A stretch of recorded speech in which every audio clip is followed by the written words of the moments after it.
2021 হলে তাদের দলীয়পন্থী কর্মকর্তা ভাই ক্যামেরা একটু পিছনে না ক্যামেরা ঢুকে যাচ্ছে চেকলিস্ট দিয়ে ইয়ে চলছে 12 বছর থেকে ঢুকে ধরা দেওয়ার পরে টাকা প্রত্যাহার করা হয়েছে এই বড় এই যে অপরাধ দেখার জন্য এখানে নাটক করছে আর ব্যাপারে আমরা বলছি ফুটেজ বের করেন হয় অপরাধী স্টাফ অথবা অপরাধী শিক্ষার্থী নিজে যেখানে দেখতে পারতেছি দুজনকে বের করে ফুটেজ বের করে ম্যামরা কি বললো ম্যামরা বললো যে ওই শিক্ষার্থী আগে ব্যালট নিয়ে চেক করে নিয়ে ওখানে ঢুকেছে ঢোকার পরে মিনিট ছিল তারা সময় থেকে তারপর বের হয়েছে বের হয়ে বলেছে এখানে ঢুকে চেক করতে তারপর ম্যাম সাথে সাথে আরও যত ব্যালট ছিল সবগুলো ক্যামেরা অন করে সবগুলো চেক করাইছে চেক করা গেছে কোনটা দাগ থাকে ওটা দাগ কোথা থেকে আসলো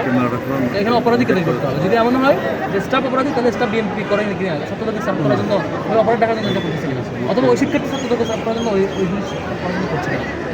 টিচারদের দায়িত্ব এটা বের করা যে অপরাধী তাকে বহিষ্কার করতে তাহলে তৃতীয় কোনো পক্ষ